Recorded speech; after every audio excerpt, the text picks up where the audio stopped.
Fossils are the remains of things that were once alive.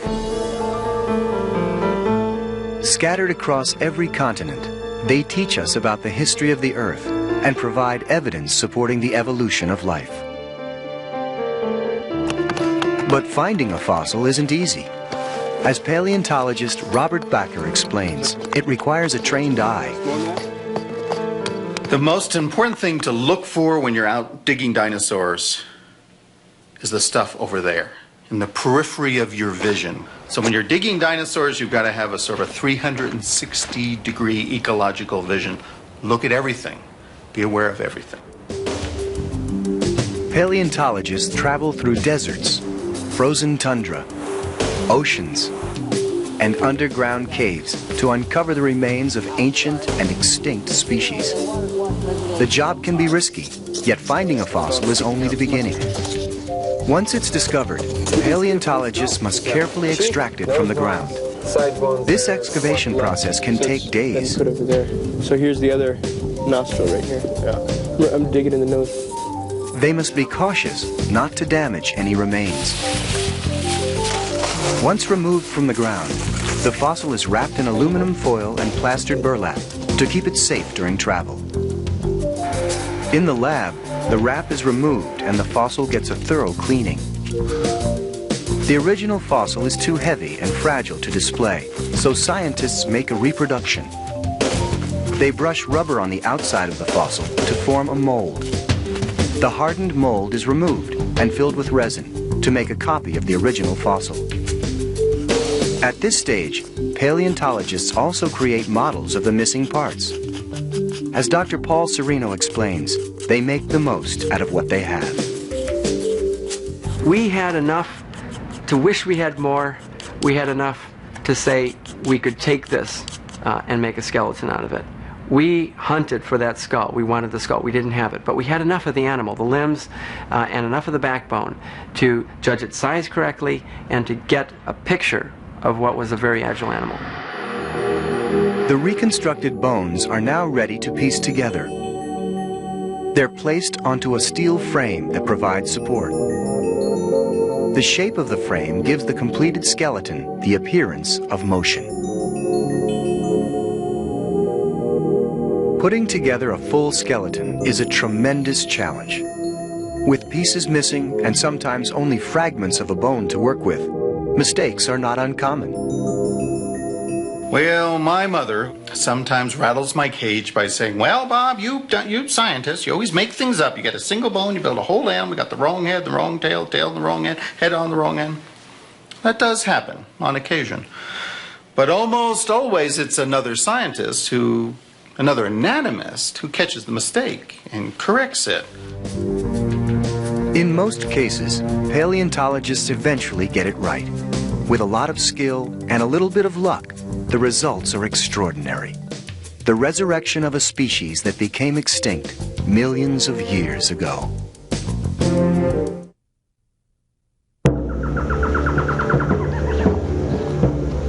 On a Caribbean island, scientists are hoping to uncover secrets of a prehistoric world. They traveled to the Dominican Republic in search of amber, a semi-precious gem that originates in trees. More than a gem, amber preserves life from the distant past. It starts as a sap-like resin that trees expel to protect themselves from disease. As the resin flows, things often get stuck inside. It takes just seconds for flowing resin to trap and preserve its victim. Trees die over time, and their limbs often end up in the water. In this river, chunks of resin fall off and sink to the bottom. Silt and mud bury the pieces, and over millions of years, the immense pressure hardens them into gems. As tectonic plates collide, the earth shifts and buckles. Layers of ground get pushed up into mountains, carrying the amber with them.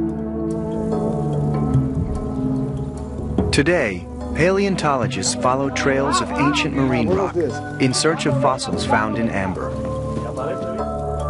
Along the mountains, they work in shafts driven deep into the ground.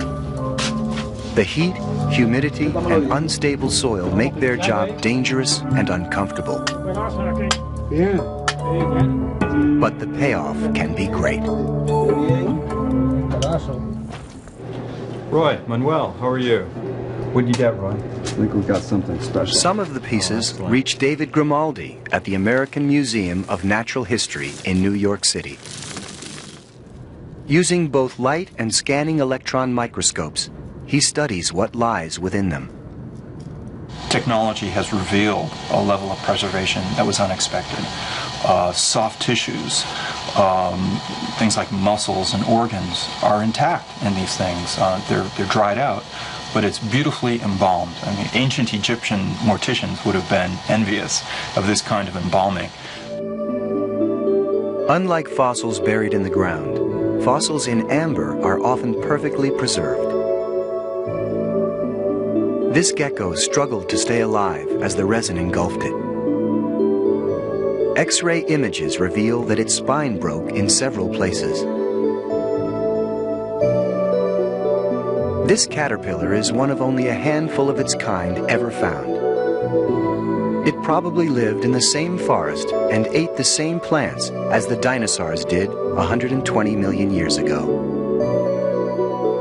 Here's a very old flower from an oak-like tree. It marks the time when flowering plants began to spread over the earth. Fossils like these help paleontologists understand ancient worlds. But they could be useful to scientists in another way. Grimaldi looks inside the amber for fossilized tissues and cells. Enlarged 20,000 times, this is the spongy brain tissue of an extinct being. In this image, clumps of pollen from a mysterious plant are even more defined.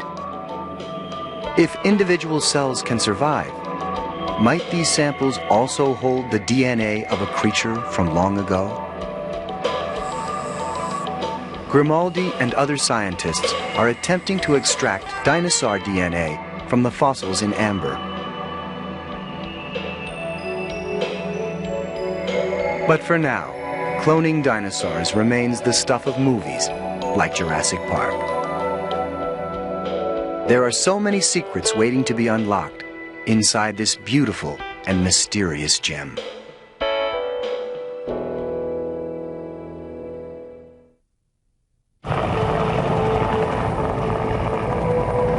In 1997, members of a nomadic tribe known as the Dolgans made an incredible discovery. While traveling through the Siberian tundra, they spotted a giant tusk sticking out of the ground. Along with another tusk buried nearby, it belonged to a woolly mammoth. Long extinct, mammoths were distant cousins of elephants that migrated from Africa all the way to Siberia. With thick fur and tusks for digging in the ice, woolly mammoths were built to withstand the cold. But after thousands of years in Siberia, they eventually died out about 12,000 years ago. Scientists still wonder why.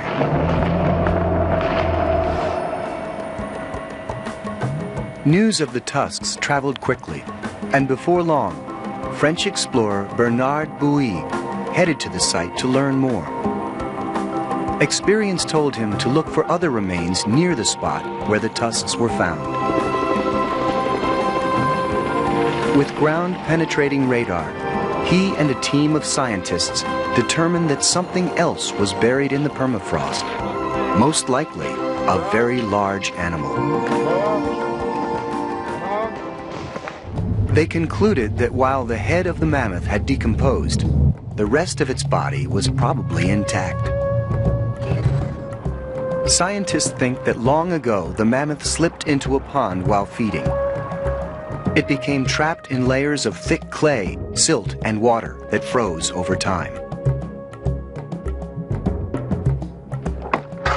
Digging this mammoth out of the permafrost was the next big challenge. The team worked with saws and jackhammers to cut through the frozen ground. Harsh conditions made the job more difficult. But slowly, they began to unearth this creature.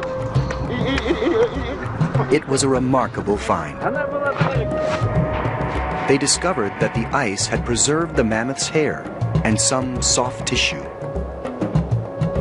Recovering the body would give experts their first chance to study this tissue using modern technology.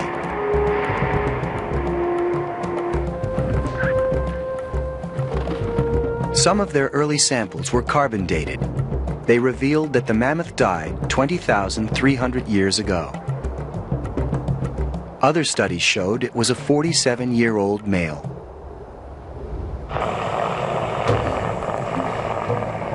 The team prepared for the risky endeavor of transporting the mammoth. Encased in its icy tomb, it was airlifted by helicopter to an ice cave near Khatanga, Siberia. It was a long and dangerous flight. Once inside the cave, the mammoth will be studied in a suitable climate. Warmth and humidity could easily damage this rare find. Each piece from the mammoth should give scientists insight about how it lived and why the species died. Hair tells a life history. Pollen provides clues about the tundra's vegetation. Parasites can reveal the health of the animal. Traces of blood and microorganisms might define the cause of death. And DNA strands will be sought by scientists hoping one day to clone this extinct species.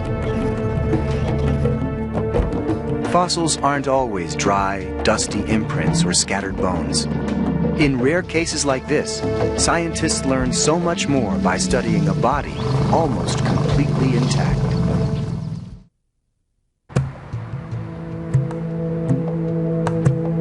Some people call it Rhino Pompeii. Like the ancient Roman city, the Ashfall fossil beds in northeastern Nebraska capture a moment in time. They contain hundreds of fossilized rhinos suspended under a blanket of volcanic ash. In 1971, paleontologist Mike Voorhees was searching for fossils when he made a startling discovery. I came across a ravine that led to a volcanic ash bed perched high up on the wall, and I crawled up and saw, to my surprise, a lower jaw of a baby rhinoceros sticking out of the bottom of this volcanic ash bed. I could see the tips of the upper teeth and figured that there was probably an entire skull there.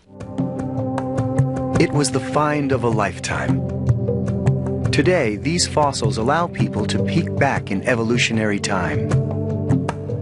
They tell us more about the history of an animal now on the verge of extinction.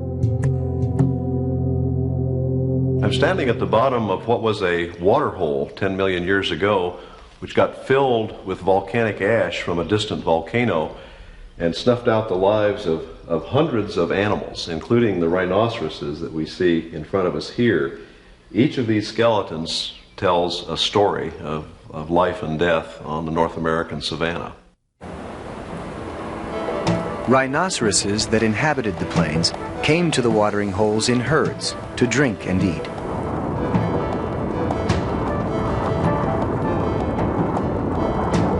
But that all ended when a huge volcano in what is now Idaho spewed ash for miles around.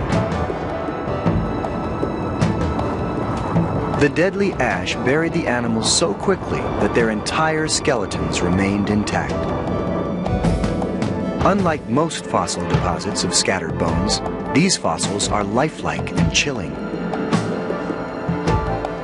One rare fossil still carries the bones of her unborn calf. Grass seeds and leaves in her stomach and mouth tell scientists about her last meal.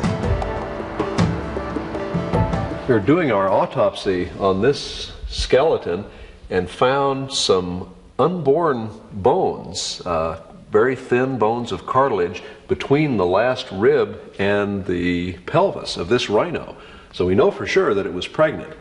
When we got to the skull, it turns out that she was a very young adult. Probably this was her first calf. We know she's young because her teeth are very unworn, and the wisdom teeth are not quite out of the jaw. Paleontologists continue to search for skeletons buried in the area.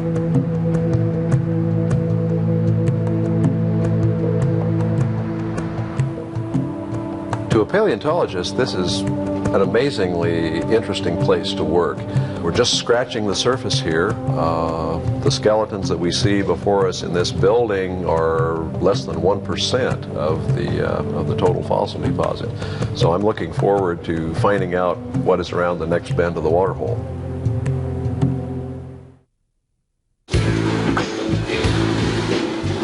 Mammoth Cave National Park, located in south-central Kentucky. It's the most extensive underground cave system in the world. It stretches more than 340 miles.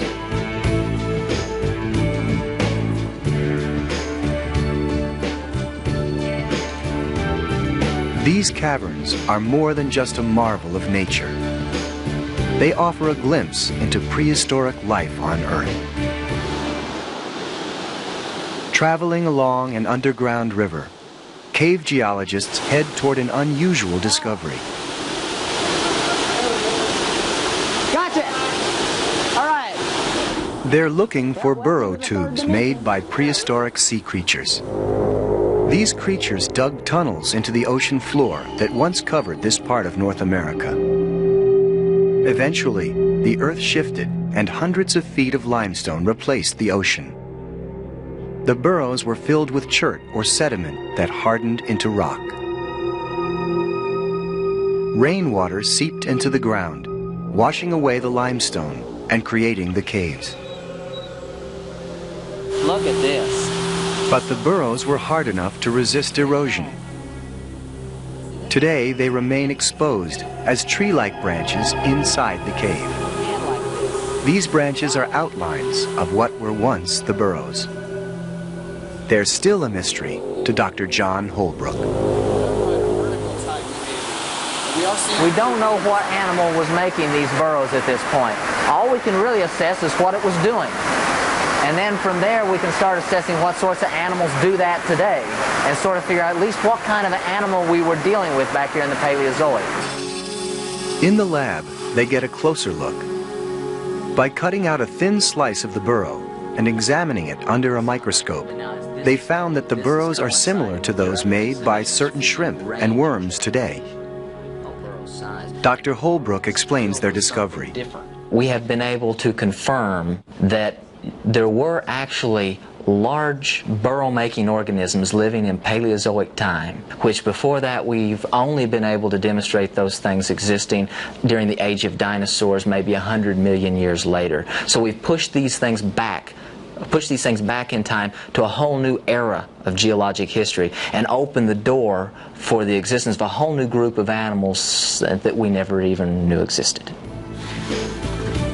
The fossil burrows in Mammoth Cave provide valuable evidence of life before the dinosaurs. They give scientists like Dr. Holbrook new insight into the evolution of life on Earth.